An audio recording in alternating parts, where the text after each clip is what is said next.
골로새서 1장 23절로 25절까지 다 같이 합독해서 읽도록 하겠습니다. 시작. 만일 너희가 믿음에 거하고 터 위에 굳게 서서 너희 들은 바 복음의 소망에서 흔들리지 아니하면 그리하리라. 이 복음은 천하 만민에게 전파된 바요 나 바울은 이 복음의 일꾼이 되었노라. 내가 이제 너희를 위하여 받는 괴로움을 기뻐하고 그리스도의 남은 고난을 그의 몸된 교회를 위하여 내 육체에 채우노라. 내가 교회 일꾼 된 것은 하나님이 너희를 위하여 내게 주신 경륜을 따라 하나님의 말씀을 이루려 함이니라. 아멘. 이 모니터 소리가 커가지고요, 제게 울리거든요. 조금 모니터 소리 줄여주시면 좋겠습니다. 이제 8월 첫째 주 금요일입니다. 5월, 6월, 7월 달까지는 3개월 동안에 기도, 더 깊은 심연으로라는 주제로 이제 금요 기도회를 이끌어 왔잖아요. 근데 이제 오늘부터서는 주제가 뭘까요? 전심으로. 주제가 뭐예요? 어떻게 그렇게 잘하세요? 정말. 전심으로입니다. 이 전심으로라는 단어를 생각하게 될 때 이제 앞으로 이제 8월, 9월, 10월 달까지 이 전심으로라는 주제로 금요 기도회를 이제 이끌게 됩니다. 이 전심으로라는 이 단어를 생각하게 될 때 뭉클해지지 않습니까? 뭔가 깊은 감동스러운 그 역사의 어감이 그 뉘앙스로 다가오지 않습니까? 왜일까요? 전심이라는 그 말이 온 마음을 다하여이잖아요. 온 힘을 다하여인 것이거든요. 최선을 다하는 그 역사를 말하기 때문이에요. 그러니까 전심으로 무엇을 향해 전심해야 되겠습니까? 말씀 앞에 전심으로 나아가고, 기도에 전심으로 나아가고, 예배에 전심으로 나아가고, 신앙에 전심으로 나아갈 수 있는 역사가 펼쳐지기를 소원하는 겁니다. 지금 프랑스 파리에서 뭐 하고 있죠? 네, 올림픽 하고 있어요. 어제 제가 국민 그 삐아기 탁구 선수 아시죠? 이름이 잘 생각이 안 나는 신유빈이라는 그 친구 있잖아요. 8강전을 이제 하는 탁구를 봤어요. 일본 선수하고 이제 경기를 하게 되는데 7번 싸워서 4번 먼저 이기면 이제 4강에 올라가게 되는 겁니다. 근데 첫째, 두째, 셋째, 세트까지 그냥 내리 수월하게 이기는 거예요. 그런데 갑자기 일본 선수가 땀도 별로 안 흘린 것 같은데 땀 흘렸다고 옷 갈아입겠다고 나가는 거예요. 그래서 한 5분 넘게 이제 안 들어왔어요. 생각해 보니까 경기의 맥이 끊어지게 될 텐데 라는 생각을 했죠. 아니나 다를까 들어오고 나서 4번째, 5번째, 6번째 내리 또 졌어요. 이제 마지막 한 게임 한 세트 남은 겁니다. 마지막 한 세트 남았는데 그것도 먼저 일본 선수가 매치 게임으로 들어가게 된 겁니다. 10대 9가 된 거예요. 그때 표정이 이 신유빈 선수를 카메라로 또 잡아주지 않았겠어요. 그 표정이 말이에요, 전의에 가득 찬 표정이었어요. 꼭 해내리라, 꼭 이겨내리라. 저는 마치 그렇게 보였거든요. 전심으로 라는 그 표현이 느껴지게 되는 겁니다.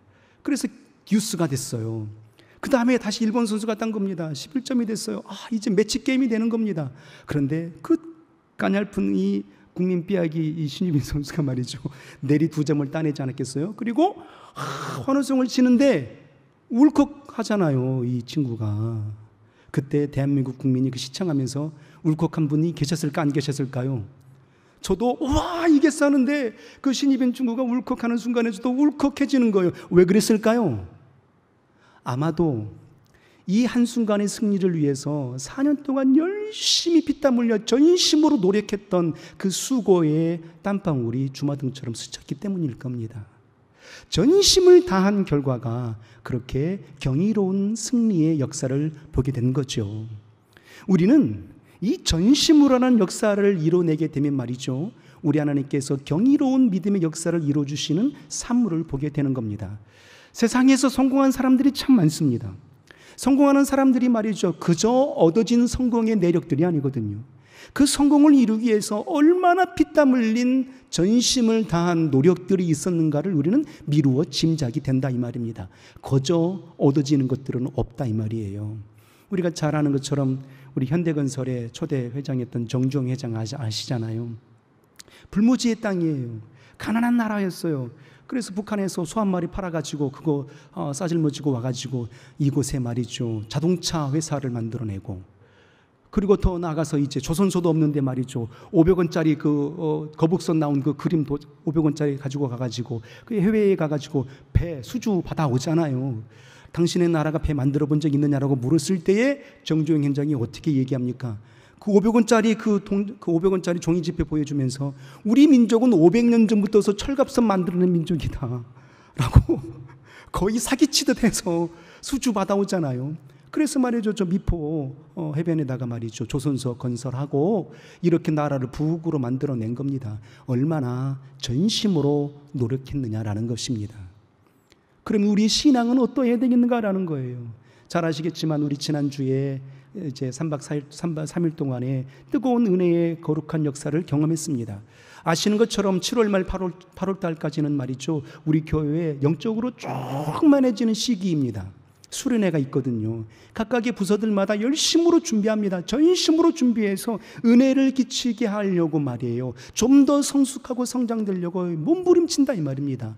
그래서 우리가 지난주에도 우리가 풍성한 은혜를 받았습니다. 모두가 이구동성으로 참 좋았어요. 장로님들과 권사님들과 안수집사님들이 잘 준비해 주셔가지고 참 은혜스러웠어요. 뜨거운 은혜를 받았어요 라고 말씀하셨거든요. 그런데 오늘 평상시보다 금요기도에 많이 나와요? 적게 나와요? 적게 나와요. 신비롭지 않습니까? 은혜 받으면 멈추지 말고 경이로운 은혜를 주셨으면 더 크게, 더 한 걸음 더 성장하고 성숙된 믿음으로 나아가야 될 터인데 오히려 더 놔버리는 거예요. 그래서 말이죠, 제가 성락교에 온 지 거의 40년 가깝게 됩니다. 보아한 결과로는 그렇습니다. 뜨거운 여름에 은혜 쭉 많이 받고 난 다음에 8월달, 9월달 영적인 빈곤의 시대로 접어듭니다. 다시 뜨겁게 부흥하여 일어났던 그 시기가 말이죠, 다시 꼬꾸라져요. 이 꼬꾸라지는 그 맥락의 그 바이오 곡선을 말이죠, 우리는 멈춤없이 계속 우상향할 수 있는 신앙이 되어야 되지 않겠습니까? 어떻게 이룰 수 있을까요? 전심으로여야 되는 겁니다. 뜨거운 마음이어야 되는 거예요. 불붙듯 일어날 수 있는 심령이어야 되는 거거든요. 그 심령을 놔버리기 때문에 그런 겁니다. 어제 그제 모 권사님께서 저한테 메시지가 와요. 한 번도 금요기도에 빠지시는 분이 아니거든요. 늘 교회를 지키시는 분이에요. 문자 메시지가 왔어요. 제가 섬기는 예배당도 아닙니다. 그런데 이렇게 문자 메시지가 와요. 목사님, 이번 주 금요일날 제가 가족끼리 놀러 가기 때문에 이번 주 금요일날 빠집니다. 찾지 마세요. 은혜 받았으니까 더 열심히 일하고자 원하는 마음이 아니라 산으로 들러, 물론 잘하는 겁니다. 그러나 우리가 집중해야 될 것은 말이죠, 신앙인 주 예수 그리스도를 향해서 전심하는 믿음의 역사를 간직할 수 있어야 된다라는 거예요. 한번 상상해 보시길 바랍니다. 하나님이 전능자이십니다. 없는 것을 있는 것처럼 부르시고 죽은 자를 산 자처럼 부르시는 이가 하나님이세요. 그러기 때문에 우리 신앙인들은 하나님이 천지를 창조하셨습니다라고 말하게 될 때 의심하는 자들이 없습니다. 왜냐? 그 사실을 믿기 때문이죠. 그래서 우리가 하나님이 어떻게 천지를 창조하셨습니까? 라고 누군가 되묻게 된다면 우리는 이렇게 답합니다. 하나님은 전능자이세요 라고 말하거든요. 자, 그런데 우리가 놓치는 게 있다 이 말입니다. 하나님이 전능자이시기 때문에, 자, 창세기 1장을 열어서 한번 보시면 상상 펼치지 마시고 상상해 보시길 바랍니다. 하나님이 태초에 하나님이 천지를 창조하시니라고 1장 1절에 출발을 하게 됩니다. 그리고 2절에 무엇이라고 기록하고 있습니까? 모든 세계가 공허하고 혼돈의 세계, 흑암의 세계였다라고 말하고 있습니다. 그때에 하나님이 천지를 창조하십니다. 3절에 말이죠, 하나님이 말씀하시되 빛이 있으라 하셨어요. 그 하나님이 말씀하시면 역사 속에 빛이 들어오게 됩니다. 그러니까 그 무질서 속에, 흑암의 세계 속에 하나님의 창조의 빛, 생명의 빛, 질서의 빛이 들어오는 겁니다. 이 역사의 세계를 보게 될 때에 우리는 이렇게 생각합니다. 이야, 놀랍도다라고 말한다 이 말이에요. 그런데 여기서 딱 끝나버리는 겁니다. 놀라운데, 경이로운데 이 사실 속에 끝나는 거예요. 그렇지 않습니다. 이것으로 끝나는 것이 아니라 하나님이 천지를 창조하신 내력을 들여다보게 되면 하나님이 첫째 날에 빛이 있으라 말씀하시고, 둘째 날에 이제 윗물과 아랫물을 나누시고 보이는 것을 궁창이라 말씀하시고, 그리고 모인 곳을 바다라 칭하시고, 그 바다에서 묻이 드러나라 하시니 묻이 드러나게 됩니다. 그리고 넷째 날에 이 궁창을 향하여서 해와 달과 별들을 넣게 되시고 시간을 낮과 밤을 주관하게 하셨어요. 바다의 오족들이 있게 하셨고, 하늘의 새들이 날아다니게 하셨고, 초목이 무성하게 하셨고 말이죠. 모든 6일째 되는 날에 짐승을 만들어 놓으시고, 마지막에 하나님께서 친히 흙을 빚어서 우리 인생을 만들어낸 겁니다. 이게 하나님의 창조의 역사의 내력들이에요. 자, 그런데 이 모든 순간들을 우린 이렇게 생각하는 겁니다. 하나님은 전능하시니까 라고요. 하나님이 전능하시기 때문에 모든 것을 만들어낸 것은 사실입니다. 그런데 그 이면에는 뭐가 들어있나 이 말이에요. 하나님의 전심하심이 들어있는 겁니다. 태초에 하나님이 천지를 창조하세요. 갑작스럽게 창조하신 게 아니라 이 말입니다. 아버지와 아들과 성령의 하나님께서 말이죠, 태초 그 이전에 전심으로 마음을 다하여 하나님의 마음을 다하여서 창조의 계획을 세워내신 겁니다. 그리고 열심과 뜨거운 전심의 마음을 가지고 빛이 있으라 선언하신 거예요. 묻이 드러나라 선언하신 겁니다. 해와 달과 별들이 있으라 선언하시는 겁니다. 그리고 더 나아가서 친히 진흙을 빚어서 우리 인생을 만들어내신 겁니다. 그러니까 우리는 창조의 내력들을 보고 야, 경이롭도다, 놀랍도다 라고 이렇게 끝나버릴 것이 아니라 그 이면에 들어있는 하나님의 전심하심을 볼 수 있어야 되는 겁니다. 그 역사의 내력을 통해서 우리 하나님 이렇게 말씀하십니다. 그 전능하심의 역사의 손길과 경이로움의 손길로 이 모든 세상을 창조하시고 나신 이후에 우리 인생들에게 거시는 기대가 있었어요. 어떤 역사를 기대하셨을까요? 이렇게 말씀하십니다. 생육하고 번성하고 땅에 충만하라, 모든 것을 다스리고 지배하라 말씀하셨어요. 생육하고 번성하고 충만하는 세계를 말씀하시고 다스려라 말씀하시는 겁니다. 굴림의 세계가 아니고 하나님이 우리에게 주신 그 축복의 역사의 내력들이 더욱더 충만케 될 수 있도록 하나님이 지으신 창조의 모든 내력들을 관리할 수 있도록 만들어주셨다는 겁니다. 그러니까 다시 말하게 되면 하나님은 전심으로 이 땅을 창조해 내셨고 우리를 지어내셨어요. 그리고 우리 인생들을 향하여서도 전심으로 지으신 모든 세계를 갖고 가시기를 소원하셨던 겁니다. 게으른 인생을 원하심이 아니었어요. 곤고한 인생을 원하심이 아니었다고요. 대충 예배하는 인생을 원하지 않으셨다고요. 뜨거운 마음으로 온 마음과 온 믿음을 다하는 가장 전심의 믿음을 다하여서 주님이 허락하여 주신 모든 세계를 이뤄내기를 원하셨던 겁니다. 우리 인생들에게만 이것이 전심의 마음이 국한된 게 아니에요. 하나님이 지으신 모든 창조의 세계의 세계물들이 다 전심의 마음을 품고 있다는 사실 아니겠습니까?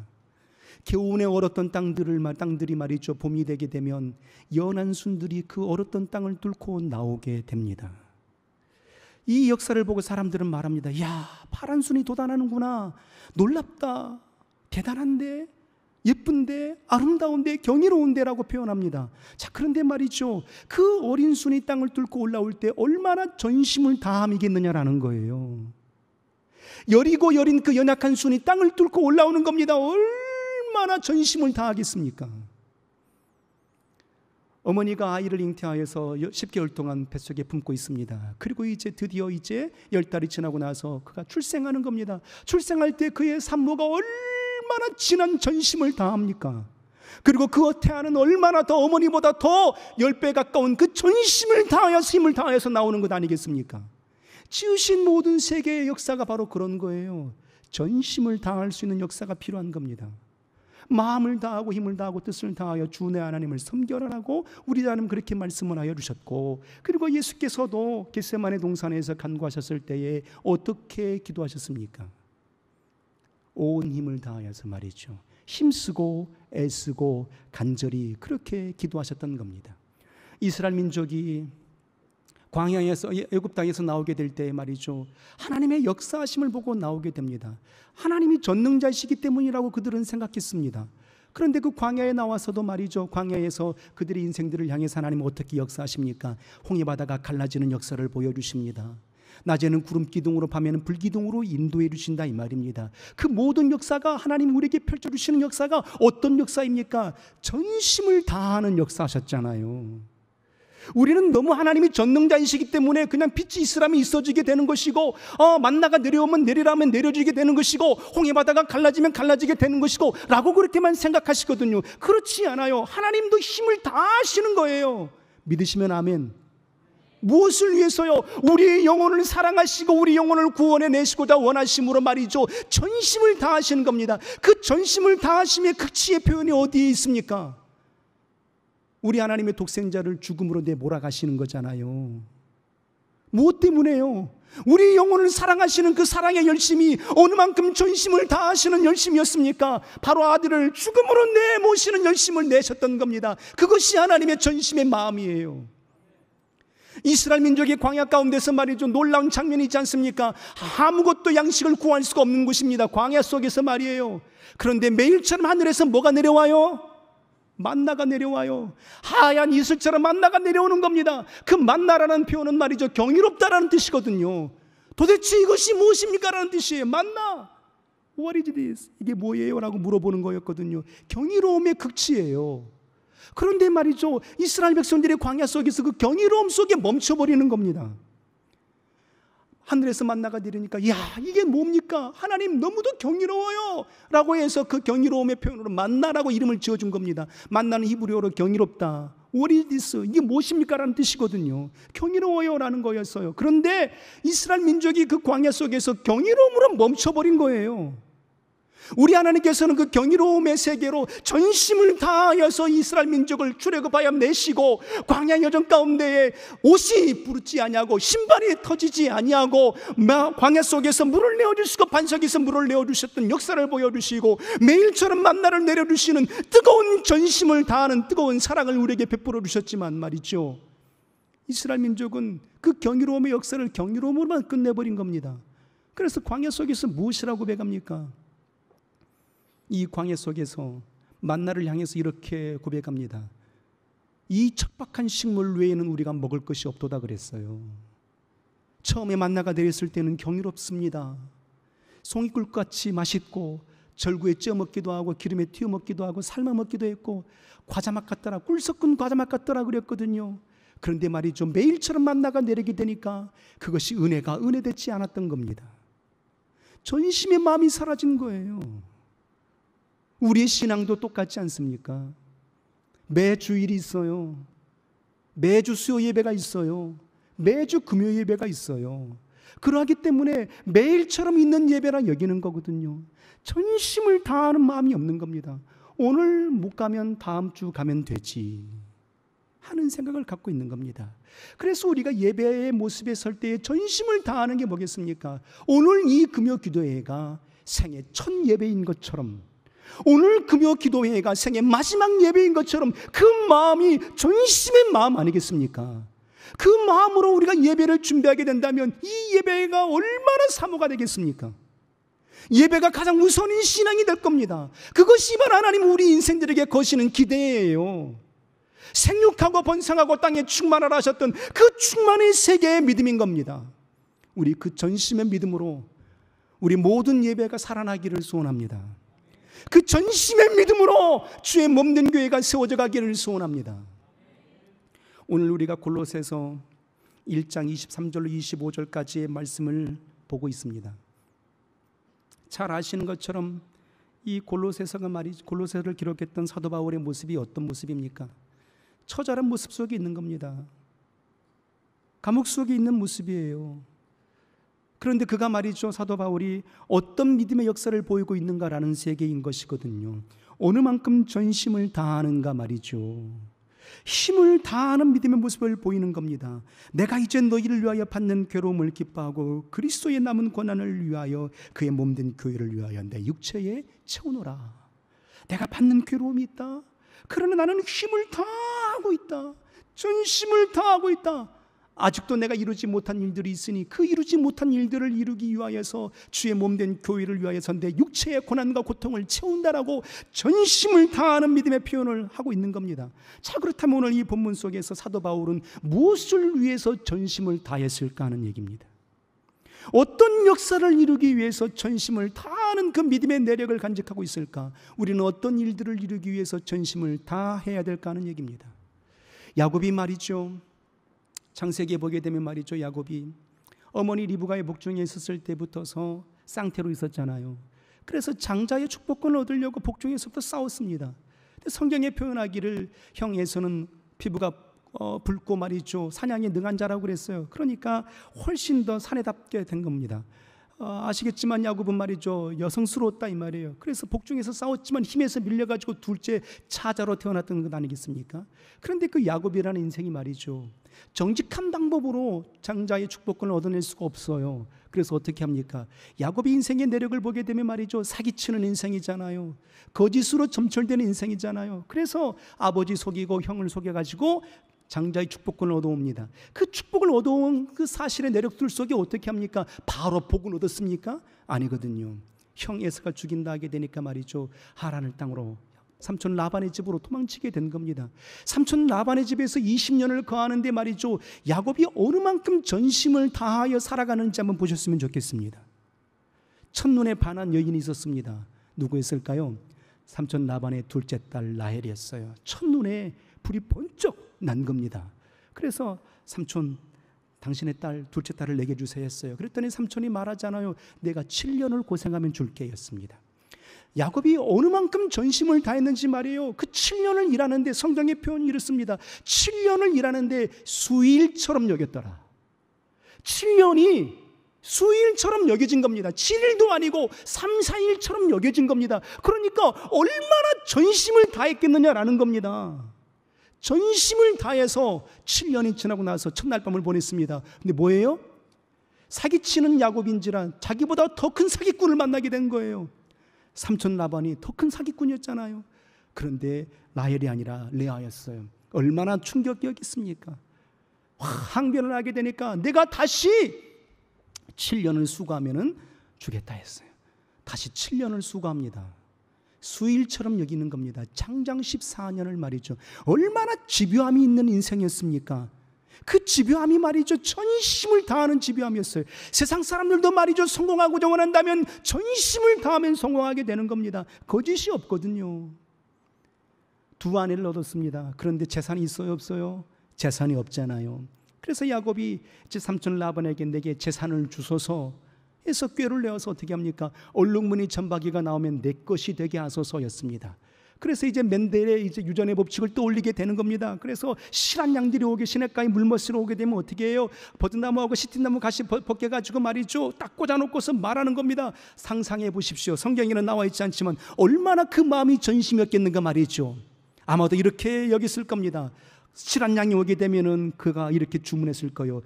점박이가 되어라, 얼룩무늬가 되어라, 내가 명하노니 점박이가 되어라라고 그렇게 말하지 않았겠습니까? 전심을 다하는 그 역사 속에 큰 부자가 됩니다. 그리고 이제 고향으로 돌아오는 거예요. 여기서 중요한 문제가 발생이 되는 겁니다.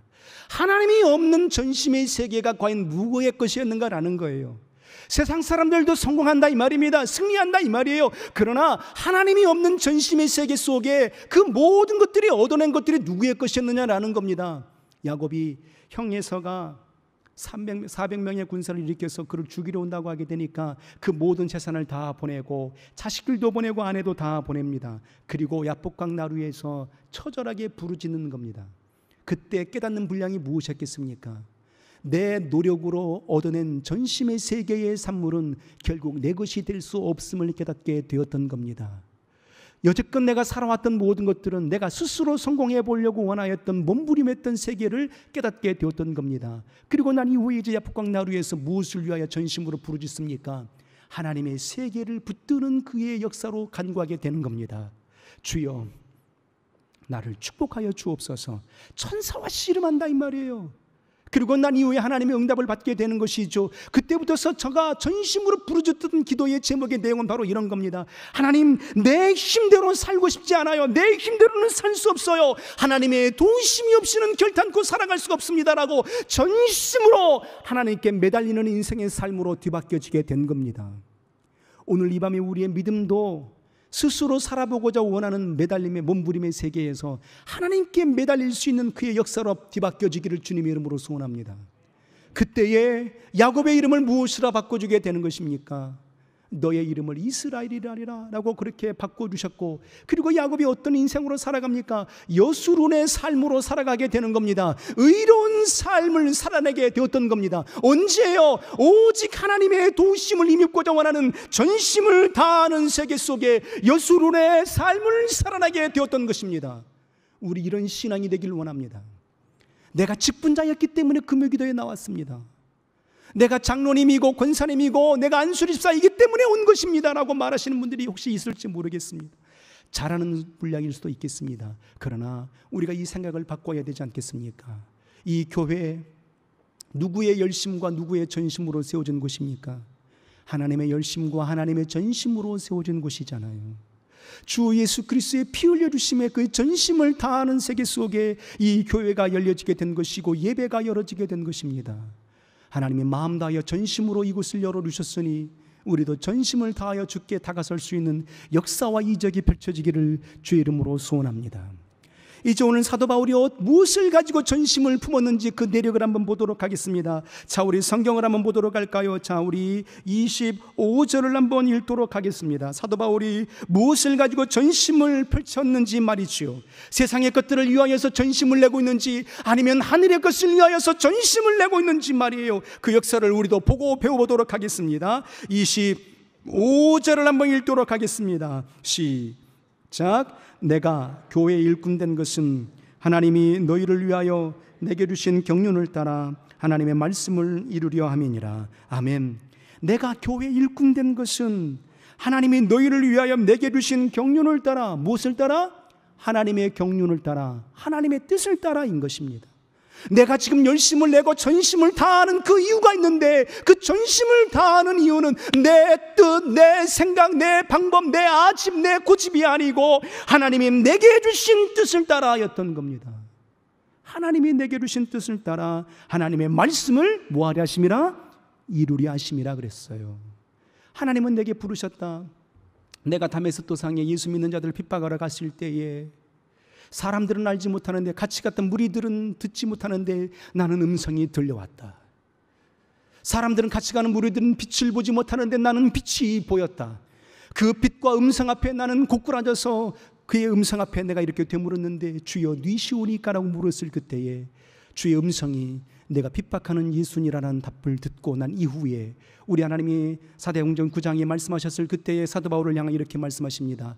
이방인들을 위하여서 구원하는 택한 나의 그릇이라, 복음을 전하는 나의 그릇이라고 사도 바울에게 그렇게 명하여 주셨던 겁니다. 이것이 사도 바울이 받은, 하나님께 받은 경륜이었던 겁니다. 주의 생명의 복음을 전할 수 있는 증인된 삶을 살아내고자 원하는 그 경륜을 받아낸 것입니다. 그래서 사도행전 20장 24절 이하에 사도 바울은 전심을 다하였던 그 믿음의 표현의 내력을 이렇게 고백하는 겁니다. 내가 주께 받은 바 은혜의 복음을 증가하려 함에 있어서는 내 생명을 조금도 귀한 것으로 여기지 아니하노라. 할렐루야. 내가 받은 사명이 있는데 그 사명은 생명의 복음을 증가한 그 일이었다. 이것이 하나님이 내게 주신 경륜이었고, 이 하나님의 말씀을 이뤄내고자 원함으로 나는 마음을 다하고 뜻을 다하고 힘을 다하여 전진하는 인생의 삶을 살았노라라고 말하고 있는 겁니다. 어떤 죽음의 유경이 내게 닥쳐온다 할지라도 이 사명을 감당하고자 원함에 있어서 내 목숨을 조금도 귀한 것으로 여기지 아니하노라고 고백했던 겁니다. 우리는 이 역사가 필요하다라는 겁니다. 우리가 왜 신앙의 열심을 놓아버리는 것이겠습니까? 사명을 놓아버리기 때문이에요. 주의 몸된 교회를 향하여서 내게 주신 사명이 있거든요. 하나님이 내게 주신 말씀의 경륜들이 있거든요. 그런데 그 경륜들보다도, 주의 말씀들보다도 내 삶의 방향이 우선이었던 겁니다. 내 생각이 우선이었던 거예요. 그래서 예배보다도 여행 가는 게 우선인 것이고, 예배보다도 내 직장이 우선인 것이고, 예배보다도 하나님의 말씀보다도 내 가정이 우선이었던 거예요. 그 역사의 내력을 이제 바꾸시기를 원합니다. 모든 신앙이 우선이어야 되고, 그리고 난 이후에 가정이어야 되고, 직장이어야 되고, 사업장이 되어야 되는 겁니다. 왠 줄 아십니까? 가정도 사업장도 모든 세계도 다 하나님의 것이기 때문입니다. 이런 믿음의 역사가 우리의 삶 가운데 펼쳐지기를 주의 이름으로 소원합니다. 우리의 삶이 왜 흔들리게 되었습니까? 우리 교회의 사명이 무엇입니까? 우리 개혁 성도들이 우리 이 교회에서 받아내는 사명이 무엇입니까? 교회를 교회되게 하는 사명을 받았잖아요. 예배를 예배되게 하는 사명을 받았잖아요. 이 교회의 주인은 오직 하나님이시라는 사명을 받아냈잖아요. 그 사명의 역사가 우리가 다 이룬 게 아니잖아요. 그 사명의 역사가 온전히 이루어짐의 분량이 아니잖아요. 그렇다면 이 사명의 분량을 이루기까지 우리는 끝까지 전진해야 되는 것 아니겠습니까? 끝까지 흔들리지 말아야 되는 것이잖아요. 주변의 환경이 흔들릴지라도 우리는 요동치 말아야 되는 것입니다. 그런데 말이죠, 이 예배를 예배되게 하는 역사 속에 가장 우선이 무엇이겠습니까? 예배 속에 하나님께 드려짐의 역사의 세계가 필요한데, 너희 몸을 거룩한 산제사로 드려라. 곧 우리가 예배자의 삶으로 이곳에 서 있어야 되는데, 우리가 이 예배의 처소에 우리가 없단 말이에요. 하나님이 내게 주신 예배 성공의 사명을 놔버리고 있다 이 말이에요. 그래서 우리는 부르짖는 겁니다. 하늘의 하나님, 이 예배의 처소에 주의 영으로 가득 채워지게 하여 주옵소서. 할렐루야. 우리 성도들로 가득 채워져야 되지 않겠습니까? 믿음의 세계자들로 가득 채워져야 됨이잖아요. 하나님이 이 예배를 열어주셨습니다. 놀라워요. 경이로워요. 은혜 주셨어요. 이것으로 끝나는 것이 아니란 말이에요. 우리는 신앙의 진보를 이루어야 된단 말이에요. 하나님의 창조의 세계를 보고 경이롭도다라고 끝나버리게 되면 어떻게 되겠습니까? 하나님의 세계는 흥황할 수가 없다 이 말입니다.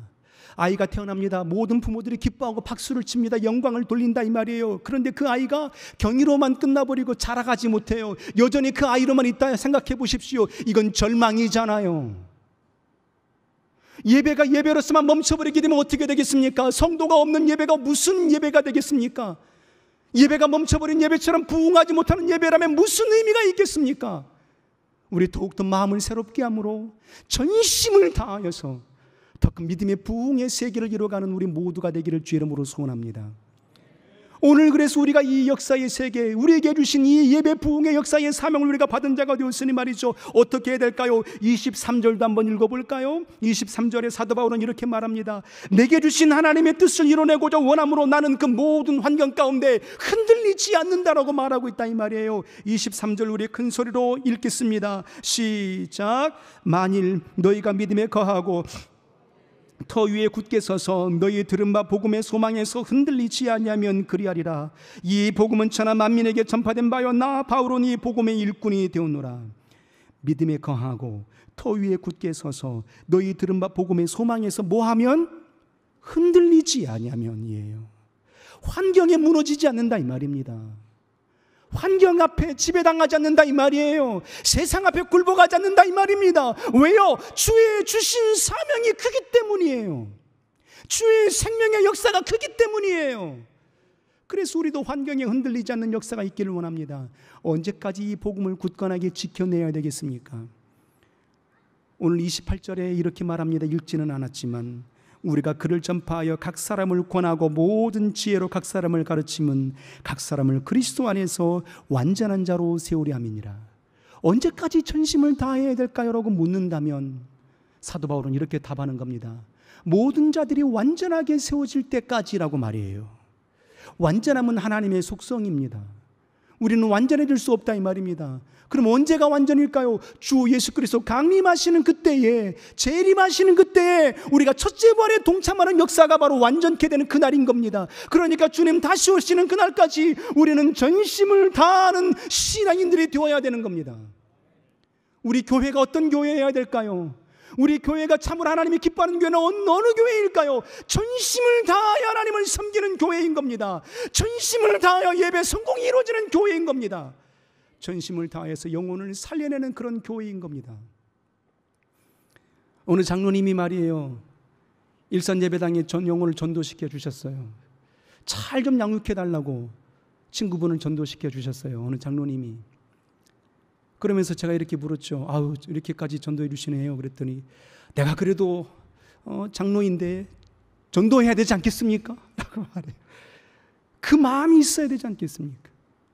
그 심령이 있어야 되지 않겠습니까? 우리 그렇게 뜨거운 전심으로 주님 다시 오시는 그날까지 예배 성공을 이뤄내시고 한 걸음 더 진군할 수 있는 아름다운 세계가 펼쳐지기를 주의 이름으로 소원합니다. 할렐루야. 우리 한번 오른손에 주먹 주시고 한번 선포해 봤으면 좋겠습니다. 누구 닮았다고 하지 마시고 오른손에 주먹 주시고 전심으로, 세 번 시작. 전심으로, 전심으로, 전심으로. 할렐루야. 제가 여러분들 도장 찍어놨습니다. 다음 주 금요일도 보이는지 도장 찍어놨어요. 다음 주 금요일은 이제 존아페지 목사님 오시는데 그날도 더 뜨거운 예배로 이어지기를 주의 이름으로 소원합니다. 주님 다시 오시는 그날까지 찬양합니다.